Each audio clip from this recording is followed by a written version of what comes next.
Epilogue. Virginia studiously dusted the Victorians' living room. The television nearby played the news at noon, but she was only half hearing what was said. She was preoccupied with her cleaning. Every day that passed, the Victorian became more their home. When Hiram died, his presence left the farm entirely. The Milliken farm was now the Lancaster Memorial Youth Home. Virginia was starting to believe she could be happy again. Her heart ached for Thomas, but the boys filled in the spaces. 9 teenagers didn't leave much time for self-pity. Virginia managed to smile. It was nice. Things were getting back to normal. Well, almost normal. Chris quickly discovered the shadows had given him many incredible abilities. So far, he didn't seem to have any lack of control over them, even though walking through walls was unnerving to everyone else.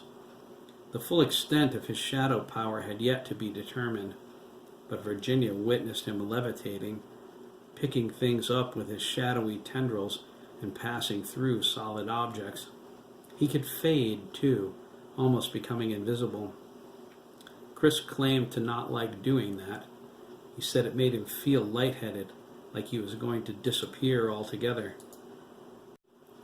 They hoped to have some answers as to whether or not, like his brother's psi powers, the shadow powers were permanent.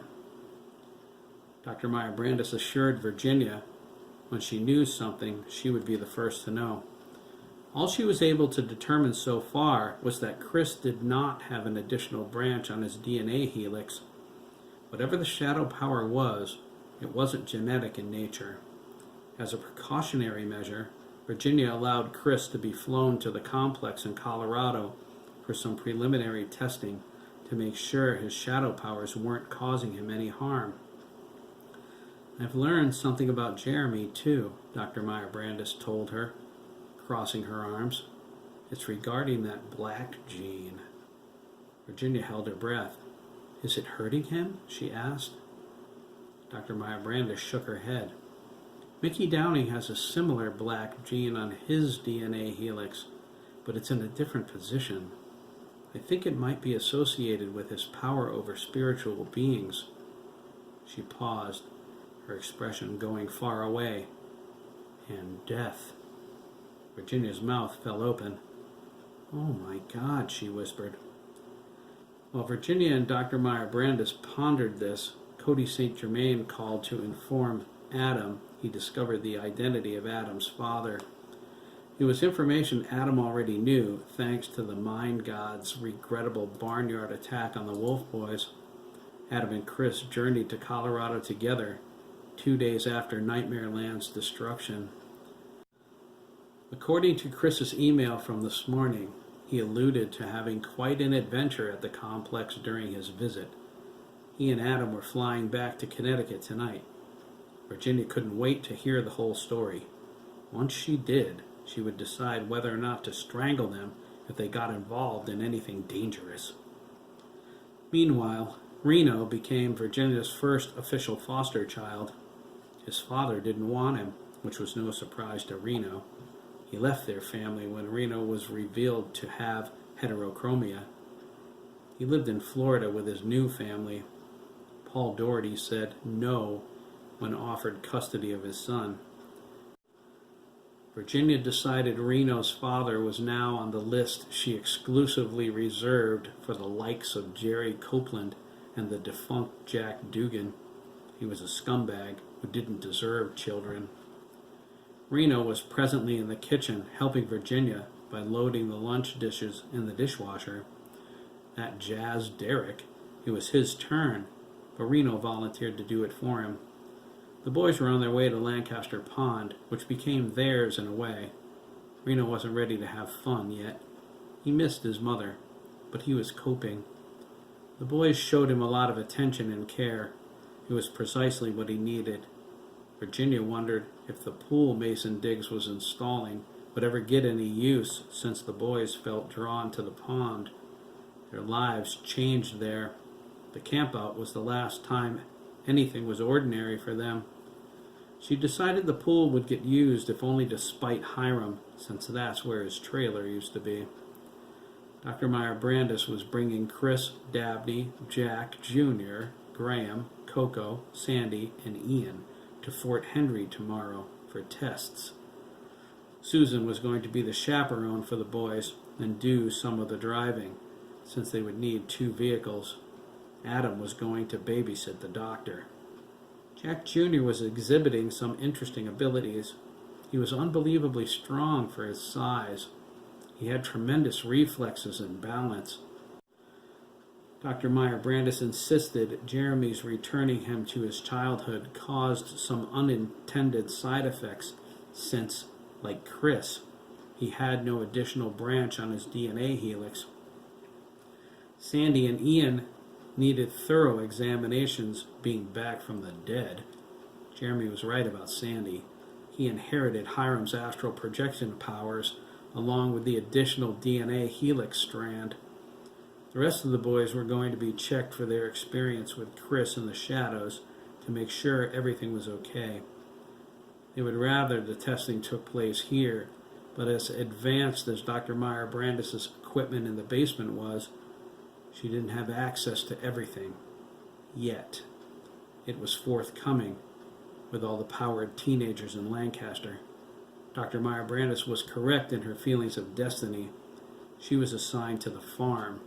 To her chagrin, Adam was placed in charge of her, but he was required to defer to Virginia and the other parents in regard to their children. The complex was deemed too far away to be a continued resource. They examined Chris, but in the end he was referred back to Dr. Meyer Brandis. Fort Henry had most of the same equipment, being home to an agency science facility. Dr. Meyer Brandis was allowed to consult Wolf Boy God once more, but the agency authorized the building of a new computer system for the farm, using Dr. Bremen's disassembled one. It was originally based on the satellite anyway, and would be linked to it as a surrogate. Wolf Boy God would remain dedicated to the Wolf Boys instead of doing double duty for the farm, too. Dr. Meyer Brandis had an idea who she wanted working on the new system. She was sure Darcy Dubois would have a cow when she brought up the subject. Esmeralda and Mickey returned to the carnival for now. They would be notified immediately if Dr. Bremen reared his ugly head. In the meantime, they were part of the family business, at least until school started. Jeremy gained so much experience from Dr. Bremen's memories and hers, Esmeralda felt periodic examinations were all he required. He needed daily practice too, but she was sure he could handle that on his own with Lyle's gentle motivations. Virginia hugged Mickey for eternity when Carson arrived to pick them up. She owed him and Esmeralda her life and the lives of her boys. She made sure they knew they were always welcome and considered family. Mickey let it slip. He would be in the neighborhood. There was a boys' Christian school in Brooks Marsh, a tiny town between Canterbury and Brooklyn off Route 169. He would be attending the Brooks Marsh Christian Academy and boarding school beginning in the fall. "I'll be close if you need me," Mickey said. Virginia considered that a blessing. She told him so. Hiram managed to kidnap 100 of Lancaster's kids. They were attending group therapy twice a week at Lancaster Middle School. It was scheduled to go on indefinitely. It was the same for Virginia's kids. Their psychologist, Dr. David Steinberg, was a friend of Dr. Montclair. He attained his agency security clearance and was eager to work with what he considered an incredibly special group of young men. Virginia thought he was thorough and personable, but the most important thing to her was that Dr. Steinberg cared. It was a must for anyone coming anywhere near her kids. Chris and Dabney's relationship was common knowledge. They admitted it readily when confronted or when receiving calls from their fellow students. There was no trouble yet. Most people, even Father Frawley, who was back at St. Peter's after Jeremy healed him, offered words of support and encouragement. Jerry was the only one displeased.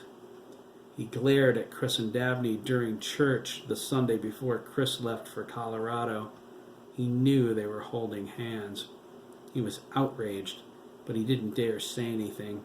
That battle was over. He hated them, though. He hated both of them with a passion for humiliating him and ruining the Copeland family name. He supposed they would marry someday. He prayed to God Dabney chose to become Dabney McKee rather than Chris being Chris Copeland. He growled and ground his teeth just thinking about it. Their affection and intimacy was evident. Virginia didn't know if she should be concerned about Dabney slipping up to Chris's room every night, but she didn't pry. She was positive their relationship wasn't sexual yet, but there was intimacy. They were a very cuddly couple. She lost her virginity at 16, so there wasn't much she could say, but she hoped they would go slow. Chris hadn't discussed his cohabitation's plans with her yet, but that was on the horizon. Chris and Dabney lay facing each other in Chris's waterbed the night before he left for Colorado. Moonlight came through the broad skylight in the ceiling. They talked for a long time about sex and living together in Chris's suite. They were naturally curious, but neither was ready to take their relationship to the next level. They wanted to wait. They vowed their first times would be with each other when it was right. They embraced, held each other, and kissed. They weren't ready to go farther than that. The love they felt was in full bloom and growing. The next natural step in their relationship could wait. They were together. That meant more to both of them than making love. They didn't know it, but Frank Garrison was watching them from the roof. He peered through the window, concealed in the shadows cast by the trees in the yard. He wasn't breathing. His heart didn't beat. He was dead, but he had only decayed to a point. It was arrested the night his spirit rejoined his flesh. His face was drawn and thin, with a skeletal outline. His flesh was discolored and scarred. His left eye was gone. A long gash scar ran from his forehead down his cheek. The empty eye socket narrowed as he watched Chris and Dabney holding each other. Frank wanted to know what Jeremy McKee did to him. Why was he still walking around when the rest of the dead boys were long gone? He looked at his fingers. They were cracked and wrinkled. His fingernails were black and chipped, but incredibly strong and sharp. He was strong, too. When Chris and Dabney kissed, he turned away. This was a private moment, and Frank wasn't a voyeur. He leaped from the roof to a tree across the street. He was 50 yards away. He scrambled down it and raced through the woods behind Mike and Sandra Dugan's house. He was going home, where his parents were hiding him. He needed to think. He needed to know what he was. He needed to talk to Jeremy, but he needed to be sure Jeremy wouldn't destroy him before he did. Frank was dead, but he wanted to keep living more than anything else. "What did you do to me, McKee?" Frank whispered, picking up speed. He flew along the trails at greater than human velocity. His voice was as dead as the rest of him. "Please, God, tell me what I am." Adam's emotional data was expanded by the new counselor assigned to the complex. Dr. Deal rejected Colonel Ryan's suggestion that the intimacy Adam was experiencing with the McKees, with Jeremy and Craig in particular, was something they should be concerned about. He went as far to suggest maybe another Wolf boy should take his place, or perhaps they should set up a rotating schedule so all the Wolf boys could share the responsibility of watching over Jeremy and Dr. Meyer Brandis. Dr. Deal shot down that request and not only expanded Adam's emotional parameters to include his growing relationship with the McKees, but she also issued a directive that the Wolf boys were no longer to be monitored via camera or through their optical implants without their consent, and never during sleeping hours. Emotional parameters were set, and Wolf by God was programmed to alert Dr. Deal in the event those parameters were exceeded.